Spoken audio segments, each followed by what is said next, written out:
నమస్కారం. నా పేరు కంజర్ల మల్లేశం. మా నాన్నగారి పేరు కంజర్ల వెంకటయ్య. మాది లక్డారం గ్రామం, పటంచెరు మండలం, సంగారెడ్డి జిల్లా. అయితే ఈరోజు ఇక్కడికి కలెక్టర్ ఆఫీస్ గారికి ఎందుకు వచ్చినామంటే 498 సర్వే నెంబర్లో లక్డారం గ్రామంలో 26 కుటుంబాలు ఉంటాయి. 22 ఎకరాల పొలం అది. అయితే 3 నెలల క్రితం లక్డారం గ్రామంలో ఎస్టీపీ ప్లాంట్ పెడతామని చెప్పి కలెక్టర్ ఆదేశాల మేరకు అధికారులు వచ్చి అక్కడక్కడ గుంతలు దవ్వుతుంటే మేము ఆపేయడం జరిగింది.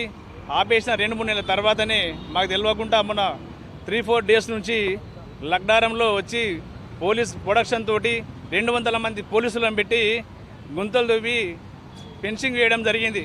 సార్ ఎందుకు ఇలా చేస్తున్నారంటే ఇది మా భూమి, ఇది మాకు గవర్నమెంట్ భూమి, మా భూమి అని చెప్పడం జరిగింది. సార్ ఇది మేము 70 సంవత్సరాల నుండి మా తాతల సంది కూడా మేము కబ్జాలో ఉన్నాం. మా నాన్నగారు కూడా వ్యవసాయం చేసి వరి నాటు వేయడం జరిగింది. వేరుశనగలు, మినుములు, పెసళ్ళు అలాంటి పంటలు పండించడం జరిగింది సార్ అని చెప్తే కూడా వాళ్ళు వినిపించుకోకుండా మొన్న వేసినటువంటి పంటను జేసీబీలు పెట్టి మొత్తం భూనాశనం చేయడం జరిగింది. అయితే అధికారులు ఎవరైతే బలంగా ఉంటారో వాళ్ళకే న్యాయం చేయడం జరుగుతుంది. అధికారులు కూడా ఆలోచించాలి.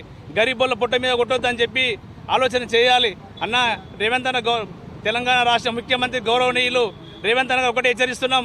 అన్న గరీబోళ్ళ మీద పొట్టగొట్టడం కాదన్నా, ఉన్నటువంటి వాళ్ళ దగ్గరికి వెళ్ళి ధైర్యం దమ్ము ఉంటే ఒక్కసారి వెళ్ళి చూడు వాళ్ళ దగ్గరికి ఎలా ఉంటుందో. కానీ లేని ఉన్నటువంటి మా గరీబుల దగ్గరకు వచ్చి ఈరోజు 200 మంది పోలీసులను పెట్టి ఈరోజు దౌర్జన్యంగా పంట నష్టం చేయడం జరిగింది. అలాంటిది మీకు ఎలాంటి సమస్య చేశామన్నా మేము అడుగుతున్నాం ఈరోజు. అన్న ఇలాంటి ఇక్కడనే కాదు, తెలంగాణ రాష్ట్రంలో ఎక్కడ పోయినా దళిత కుటుంబాల మీదనే పడుతున్నారన్న. ఒక్కొక్క దగ్గర 30 ఎకరాలు, 40 ఎకరాలు, 20 ఎకరాలు, మా దగ్గర 22 ఎకరాల పొలం, 26 కుటుంబాలు అంటే 50 కుటుంబాలు మేము దాని మీద బతుకుతున్నామన్న. ఇలాంటి భూమిని లాక్కోవడం మీకు ఎంతవరకు సమావేశమని మా లక్డారం గ్రామం తరపు నుంచి నేను అడుగుతున్నానన్న. ఏంది ఈరోజు మీరు సీఎం అయినప్పటి నుంచి మీ ఇచ్చిన హామీలు ఒక్కడు కూడా నెరవేర్చలేరు. తెలంగాణ మేము వచ్చిన తర్వాత శ్రీ మందకృష్ణ మాదిగ గారి ఆదేశాల మేరకు కలెక్టరేట్, సంగారెడ్డి జిల్లా కలెక్టరేట్ ముందు ధర్నా చేయడం కూడా జరిగింది. ఇక్కడ విచ్చేసిన మీడియా మిత్రులకి, నా ఎంఆర్పిఎస్ అనుబంధ సంఘాల నాయకులకి, ప్రతి ఒక్కరికి నా ఉద్యమ నమస్కారాలు. విషయం ఏంటంటే సంగారెడ్డి జిల్లా ఈరోజు కార్యాలయం ముందు ధర్నా చేయడానికి ముఖ్య ఉద్దేశం ఏంటంటే పటంచెరు మండలము లక్డారం గ్రామంలో ప్రభుత్వ దళితుల భూమి తీసుకోవడము, ప్రభుత్వానికి అసలు ఎలాంటి ప్రభుత్వం, ఇంతకుముందు ప్రభుత్వాలు కానీ ఇప్పుడు ప్రభుత్వాలు కానీ దళితుల భూములే దొరుకుతాయా ఈ ప్రభుత్వాలకి అనేది నా ఒక అభిప్రాయము. ఏంటంటే ప్రభుత్వాలు అది వాళ్ళకు ఎప్పుడో ఇందిరమ్మ కాలంలో ఇచ్చిన భూములు 70 సంవత్సరాల నుంచి వాళ్ళు సాగులో ఉంటురు.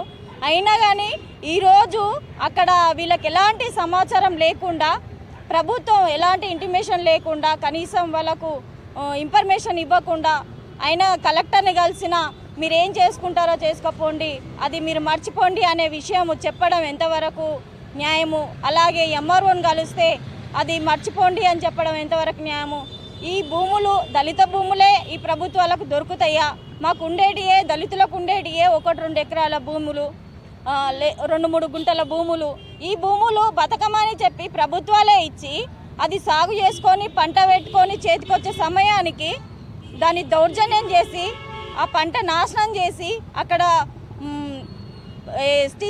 ఎస్టీపీ ప్లాంట్లు పెడతామని చెప్పేసి, కంపెనీలు పెడతామని చెప్పేసి మా భూములే దొరుకుతాయా? అట్లాగే మిగతా వర్గాలకు కూడా ప్రభుత్వ భూములు ఉంటాయి కదా ప్రతి గ్రామంలో కూడా, అలాంటి భూముల జోలికి ఎందుకు వెళ్ళరు?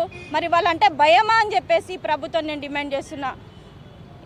నేను దళితుల జోలికే, ఇది ఇక్కడే కాదు, ఈ జిల్లాలోనే కాదు, లక్డారం గ్రామంలోనే కాదు, మన తెలంగాణ దేశంలో కూడా ఎక్కడైనా సరే దళితుల భూములకే ఈ ప్రభుత్వాలు ఎంబడబడుతున్నాయని చెప్పేసి నేను కోరుకుంటున్నా. ఇది మానుకోకపోతే రేవంత్ రెడ్డికి మేము తగిన గుణపాఠం చెప్పాల్సి వస్తుంది. రేవంత్ రెడ్డి ముఖ్యంగా చెప్పేది ఏంటంటే, ఈ దళితుల భూములు ఒక్కరిద్దరు కాదు, 22 కుటుంబాలు, 22 మంది పట్టదారులు, ఆ కుటుంబాలను విడదీస్తే 100 మంది కుటుంబాలు, 26 ఎకరాల భూమి మీరు ఏ విధంగా లాక్కోవడానికి ప్రయత్నం చేస్తున్నారు? అంటే వీళ్ళు చదువుకోనోళ్ళు, వీళ్ళు అమాయకులు, వీళ్ళు బలంగా లేరు, బలహీనులు అని చెప్పేసి దళితుల జోలికి వచ్చి దళితుల భూమి గుంజుకోవడానికి ప్రయత్నాలు చేస్తారా మీరు? అట్లాంటప్పుడు మేము కూడా, మాకు చదువు లేకపోవచ్చు, మాకు జ్ఞానం లేకపోవచ్చు, కానీ మేము రోడ్ ఎక్కితే మాత్రం మా ఉద్యమం చాలా తీవ్రంగా ఉంటుందని చెప్పేసి, మా భూములు మేము వదిలే ప్రసక్తే ఉండదని చెప్పేసి నేను గట్టిగా రేవంత్ రెడ్డికి విజ్ఞప్తి చేస్తున్నాను. కలెక్టర్ గారికి కూడా చెప్తున్నాను, ఈరోజు ఈ భూములు ఒకవేళ వీళ్ళ భూములు వీళ్ళకి ఇవ్వకుంటే ఆ భూముల మీద వీళ్ళ నష్టపరిహారం అన్నా చెల్లించాలి, లేదా ఈ భూములు వాళ్ళకి ఎంతెంత ఉన్నదని చెప్పేసి వాళ్ళ కుటుంబంలో వాళ్ళ వారసత్వ పరంగా ఒక్కొక్కరికి ఒక్కొక్క ఎకరా భూమి చొప్పున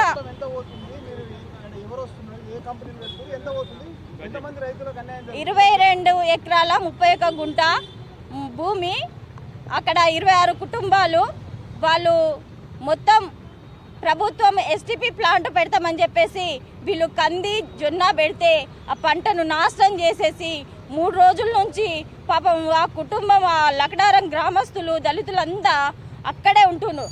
పోలీసు బలగం చూడాలి, ఒక 100 మంది లాగా అక్కడ బందోబస్తుగా పెట్టడము చాలా సిగ్గుచేటు. ఎందుకంటే వీళ్ళు ఏమనలేకపోతురు, వీళ్ళు దళితులు, చదువుకోనోళ్ళు, వీళ్ళు అమాయకులు అని చెప్పేసి మా మీద ఏమన్నా వీళ్ళు రెచ్చగొట్టి వీళ్ళేమన్నా అంటే కేసులు చేసి లోపలేయొచ్చనే బలంతో ఈ ప్రభుత్వం కుట్రవంతుందని చెప్పేసి మనం అనుకోవచ్చు. ఎందుకంటే ఈరోజు భూములు వాళ్ళకి ఇవ్వాలి, లేదా నష్టపరిహారం ఇవ్వాలి. కుటుంబంలో ఈరోజు వాళ్ళ తాతలు సంపాదించిందే కావచ్చు, రేపు వాళ్ళ కొడుకులు, వాళ్ళ మన్మన్లు ఉన్నారు కదా, వాళ్ళకి డివైడ్ చేసి ఈరోజు ఎకరా భూమి 22 ఎకరాలు కాదు, ఈరోజు మీరు 60 ఎకరాలు ఇవ్వాల్సి వస్తుందని చెప్పేసి నేను ఈ సందర్భంగా డిమాండ్ చేస్తున్నాను.